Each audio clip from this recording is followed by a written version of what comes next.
Besarnya perhatian Nabi Sallallahu Alaihi Wasallam terhadap hari terakhir bulan Sya'ban, sehingga secara khusus beliau telah menasehati dan memperingatkan manusia agar jangan sampai melalaikan bulan yang berkah ini, walaupun hanya sedetik.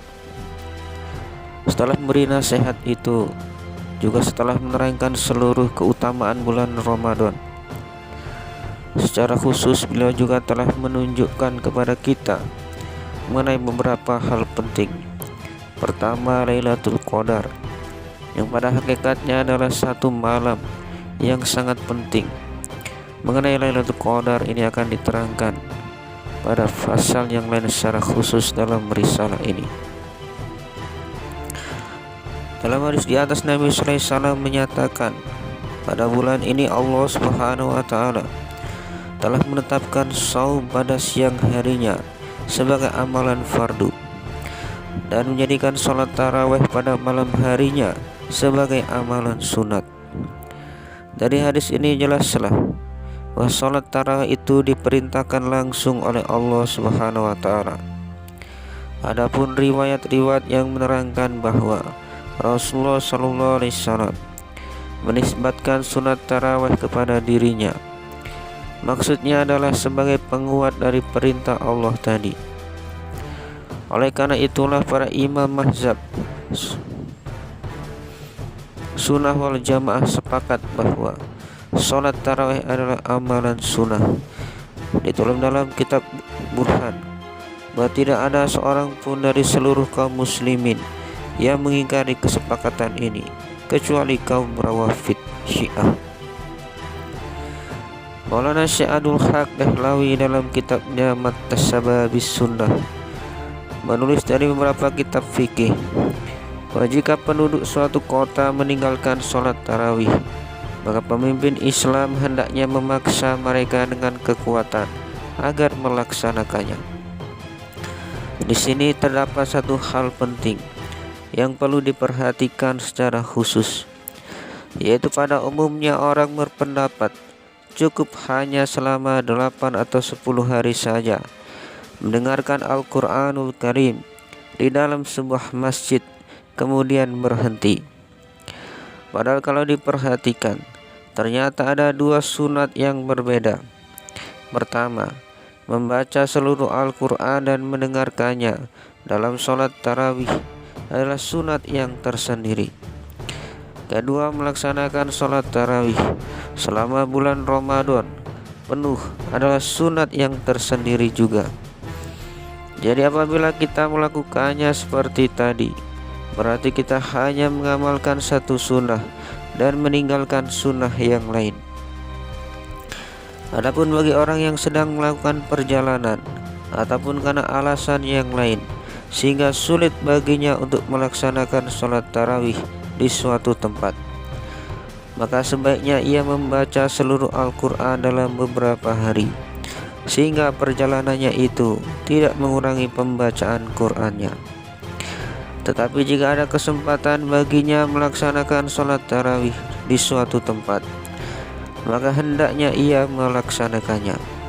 Dengan demikian, pahala mendengarkan bacaan Al-Quran dalam sholat tarawih tidak tertinggal, dan urusan pekerjaannya pun tidak terganggu.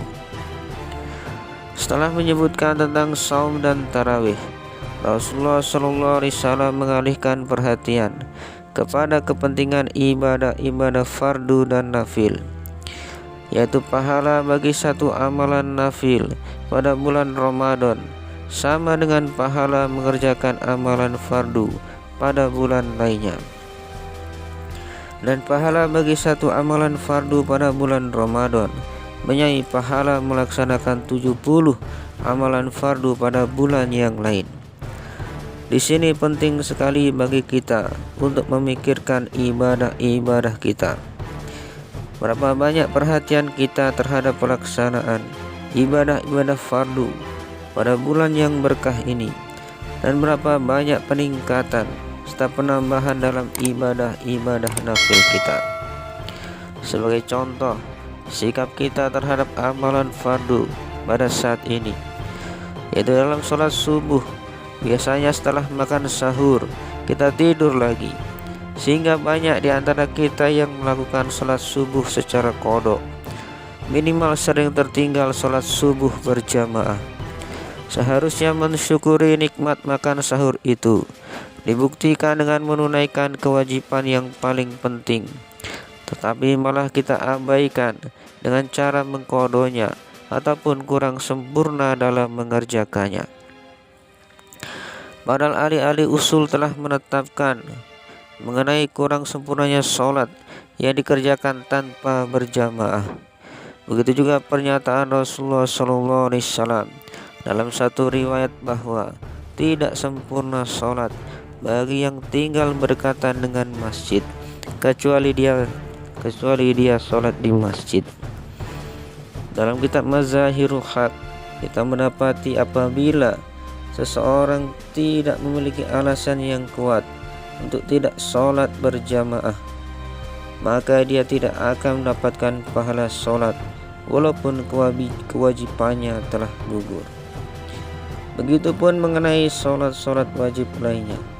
Misalnya sholat maghrib, kita sering meninggalkan berjamaah di masjid karena alasan berbuka saum. Jangan ditanya mengenai takbiratul ula, takbir pertama, yang melaksanakan sebelum waktunya dan menganggapnya sebagai pengganti kebaikan-kebaikan dalam sholat tarawih. Inilah keadaan sholat fardu kita pada bulan Ramadan yang penuh berkah ini. Hanya karena ingin melaksanakan satu amalan fardu, kita telah menyia-nyiakan 3 amalan fardu lainnya. Kelalaian kita terhadap sholat fardu umumnya terjadi pada 3 waktu ini.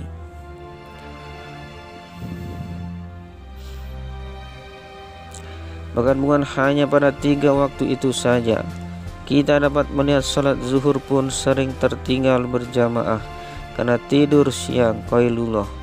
Juga sholat asar karena sibuk membeli dan mempersiapkan aneka macam makanan untuk berbuka saum.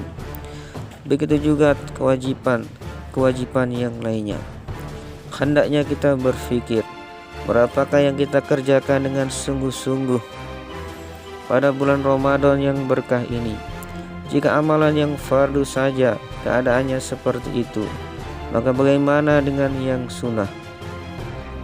Kita sering meninggalkan sholat isra dan duha pada bulan Ramadan karena tertidur. Begitupun sholat awabin, bagaimana mungkin dapat dilaksanakan? Sekarang sibuk berbuka dan sebentar kemudian sholat tarawih yang panjang. Waktu tahajud dipakai untuk makan sahur. Kapan lagi kita akan dengan leluasa melaksanakan amalan-amalan sunnah? Tetapi semua ini terjadi karena ketidakpedulian dan kemalasan kita untuk melaksanakannya. Sebuah syair mengatakan, jika engkau tidak mau, maka 1000 alasan yang engkau kemukakan. Banyak sekali hamba-hamba Allah yang mendapatkan keleluasan untuk mengamalkan semua itu dalam waktu-waktu mereka. Saya melihat guru saya Maulana Khalil Ahmad dalam berbagai Ramadan, walaupun dalam keadaan lemah dan tua, belum membaca atau mendengarkan 1/4 juz dalam sholat nawafil setelah maghrib. Setelah itu setengah jam untuk makan dan kebutuhan lainnya. Ia meluangkan waktu 2/4 jam untuk melaksanakan sholat tarawih ketika tinggal di sana, dan 3 jam ketika tinggal di Madinah Al-Munawwarah. Kemudian setelah tidur selama 2 atau 3 jam sesuai dengan musim pada saat itu. Sekali lagi dalam tahajud ia membaca Al-Quran dan ia makan sahur setengah jam sebelum subuh. Kemudian meneruskan bacaan Al-Quran atau waziat wirid sampai subuh. Setelah waktu subuh tiba, dia menunaikan sholat subuh dan terus berada dalam muraqabah sampai waktu isra.